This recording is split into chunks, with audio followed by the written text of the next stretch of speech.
ಬೆಂಗಳೂರಿನಲ್ಲಿ ಈ ಕ್ಷಣ ಇದ್ದ ವೆದರ್ ಇನ್ನೊಂದು ಕ್ಷಣಕ್ಕೆ ಬದಲಾಗಿರುತ್ತೆ.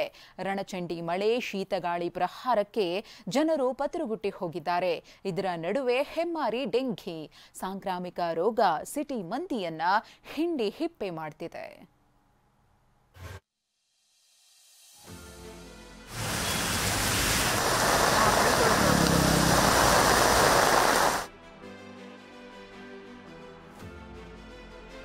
ಬೆಳಿಗ್ಗೆಯಾದ್ರೆ ಮೈ ಕೊರೆಯೋ ಚಳಿ, ಮಧ್ಯಾಹ್ನ ನೆತ್ತಿ ಸುಡೋ ಬಿಸಿಲು, ರಾತ್ರಿಯಾದ್ರೆ ಮಳೆಯಾರ್ಭಟ. ನಗರದಲ್ಲಿ ಹೊತ್ತಿಗೊಂದು ರೀತಿ ಬದಲಾಗ್ತಿರುವ ವಾತಾವರಣ ಜನರ ಆರೋಗ್ಯವನ್ನೇ ಹಾಳುಗೆಡುತ್ತಾ ಇದೆ.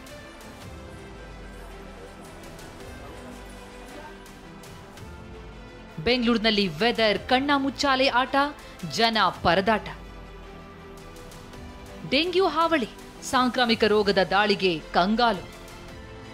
ಮುಂಗಾರು ಸಮಯದಲ್ಲಿ ಬೆಂಗಳೂರಿನಲ್ಲಿ ವಾತಾವರಣ ಕಣ್ಣಾಮುಚ್ಚಾಲೆಯಾಡ್ತಾ ಇದೆ. ಇದರಿಂದಾಗಿ ಕಳೆದ 15 ದಿನಗಳಿಂದ 15% ಜ್ವರ ಪ್ರಕರಣ ಹೆಚ್ಚಾಗಿದೆ. ಡೆಂಗಿ ಪ್ರಕರಣಗಳು ಏರಿಕೆ ಕಂಡಿವೆ. ಮಕ್ಕಳಲ್ಲಿ ಜ್ವರ, ಕೆಮ್ಮು, ಗಂಟಲು ನೋವು, ಶೀತ ಕಂಡು ಬರ್ತಾ ಇದೆ. ಹೀಗಾಗಿ ಎಲ್ಲಾ ಎಚ್ಚರಿಕೆಯಿಂದ ಇರುವಂತೆ ವೈದ್ಯರು ಸಲಹೆ ನೀಡಿದ್ದಾರೆ. ಮಳೆ ವಾತಾವರಣ ಶುರುವಾಗಿರೋದ್ರಿಂದ upper respiratory infections, common cold ಕೇಸಸ್ಗಳು ಜಾಸ್ತಿ ಬರ್ತಾ ಇವೆ. ಈ ತುಂತುರು ಮಳೆ ಬಂದು ನಿಂತು ನೀರಿನಲ್ಲಿ ಸೊಳ್ಳೆ ಉತ್ಪತ್ತಿಯಾಗಿ ನಮಗೆ ಈ ಡೆಂಗು ರೋಗದ ಲಕ್ಷಣಗಳನ್ನು ಕಂಡು ಬರ್ತಾ ಇದೆ. ಅದೇ ರೀತಿ ವಾಂತಿ ಭೇದಿ ಪ್ರಕರಣಗಳು ಬರ್ತಾ ಇದೆ. ಅದಕ್ಕೆ ಸೂಕ್ತ ಚಿಕಿತ್ಸೆಯನ್ನು ನಾವು ನೀಡ್ತಾ ಇದ್ದೀವಿ. ಮುಂದಿನ 2 ದಿನಗಳ ಕಾಲ ಬೆಂಗಳೂರಿನಲ್ಲಿ ಮಳೆಯಾಗಲಿದೆ ಅಂತ ಹವಾಮಾನ ಇಲಾಖೆ ಎಚ್ಚರಿಸಿದೆ. ದಕ್ಷಿಣ ಒಳನಾಡಿನಲ್ಲಿ ಮಳೆಯಾಗ್ತಿರುವುದರಿಂದ ಬೆಂಗಳೂರಿನ ಮೇಲೂ ಪರಿಣಾಮ ಬೀರಲಿದೆ. ಕೆಲ ದಿನ ಮೋಡ ಮುಸುಕಿದ ವಾತಾವರಣ, ಚಳಿ ಗಾಳಿ ಹೀಗೆ ಮುಂದುವರಿಯಲಿದೆಯಂತೆ. ಜೂನ್ 13ರಿಂದ ಜೂನ್ 17ರವರೆಗೆ ವ್ಯಾಪಕವಾಗಿ ಮಳೆಯಾಗುವ ಹೆಚ್ಚಿನ ಸಾಧ್ಯತೆ ಇದೆ. ಕರ್ನಾಟಕದ ಒಳನಾಡಿನಲ್ಲಿ ಜೂನ್ 13ರಿಂದ ಜೂನ್ 17ರವರೆಗೆ ಹಲವು ಕಡೆ ಮಳೆಯಾಗುವ ಹೆಚ್ಚಿನ ಸಾಧ್ಯತೆ ಇದೆ.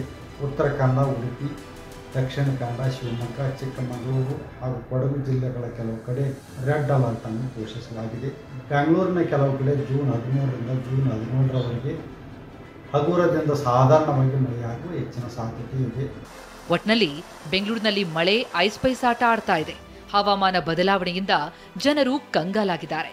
ಡೆಂಗಿ ಸಾಂಕ್ರಾಮಿಕ ರೋಗಗಳಿಗೆ ತುತ್ತಾಗ್ತಿರೋರ ಸಂಖ್ಯೆ ಹೆಚ್ಚಾಗ್ತಾ ಇದ್ದು ಮತ್ತಷ್ಟು ಆತಂಕವನ್ನು ಸೃಷ್ಟಿಸಿದೆ. ವಿನಯ್ ಕುಮಾರ್ ಕಾಶಪ್ಪನವರ್, TV9 ಬೆಂಗಳೂರು.